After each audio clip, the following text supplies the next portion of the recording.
Drill music and the environment are not the most obvious subjects to discuss together, but now one musician has made it his mission to rap about toxic air. Drillminister gained popularity last year with his track Political Drillin'.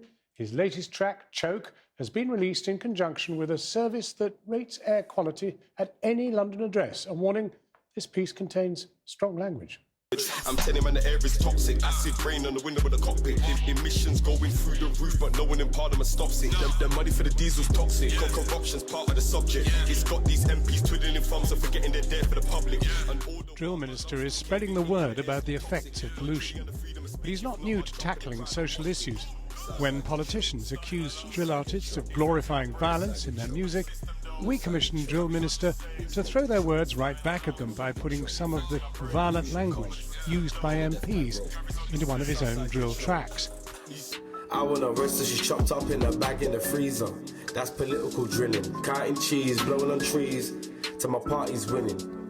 She's a dead woman walking, caught her by downing. Get on your knees, bitch, she wasn't doing no talking. His latest release coincides with the launch of a website address, .pollution.org, which gives an air quality rating for any address in London, highlighting when levels exceed legal limits set by the World Health Organization and what action can be taken. Earlier I spoke to a masked drill minister with Humphrey Mills, who helped set up the Air Quality Report website. I began by asking Drill Minister himself what had led him to focus on pollution. I concentrate on all types of social issues.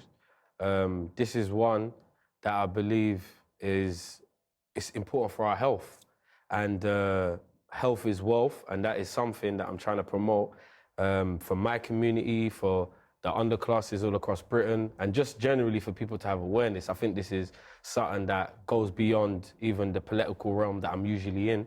And this is something politically that everybody has to get involved in. Humphrey Miles, what you're doing is interesting because it actually allows individuals within the London area, at least, to find out just how polluted their particular patch of London is. But in the end, it really is only going to work if it's nationwide. Yeah, I mean, that's the plan to roll out nationwide. It's not just their patch of London, it's actually their specific address. And it uses data from King's College London, which is the most accurate data available, which is used by DEFRA, City Hall, and it gives an annual average reading of nitrogen dioxide, which is a known toxin, and gives a broad picture of the kind of long-term exposure levels that you would expect to receive at a given address in London. People have been targeting verbally climate change, certainly in debate and raising the issue. But in the end, this isn't actually going to stop it, is it? No, this is not going to stop it. Just like Humphrey's very, very passionate about this, when it's been brought to my attention, little Ella Kisser-Deborah, which was the first victim of air pollution and her passing away, it brought it to my attention that the youth and the future is what is at stake right now.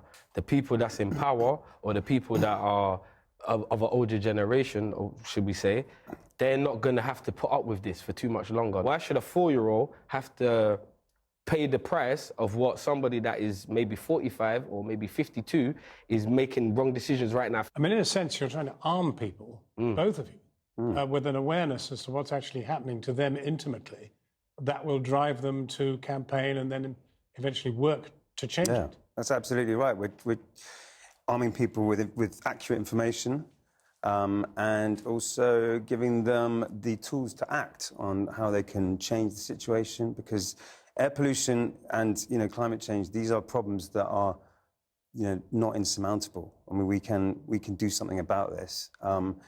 Air pollution is there are a number of different things that could be implemented on every different level, from a personal level through to local council, through to national government, to drive this problem down. But it's just not being dealt with, and by raising awareness, by making people or giving people the information to understand the problem, is kind of the first stage of addressing the problem and dealing with it.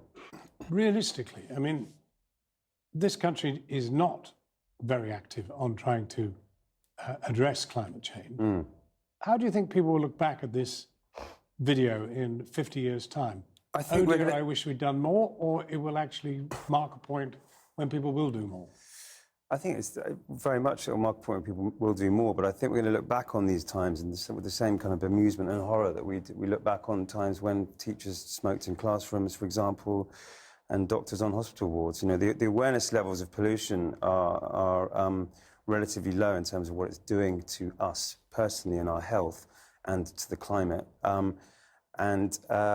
It is going to change. We are doing our best to change it, but one of the main problems at the moment is the information environment that we're subjected to is so heavily corporatized and commercialized that people are just told to consume more and think less, and that's what we're trying to do with this campaign, is by giving people accurate academic information, we're trying to nudge people in the right direction. And Humphrey, the idea is that you would like estate agents to put a rating per house? Yeah, I mean, on the sales literature? Well, in the same way that the EP energy rating system is used, and in the same way that crime rates But you imagine there'd be houses that would be unsaleable?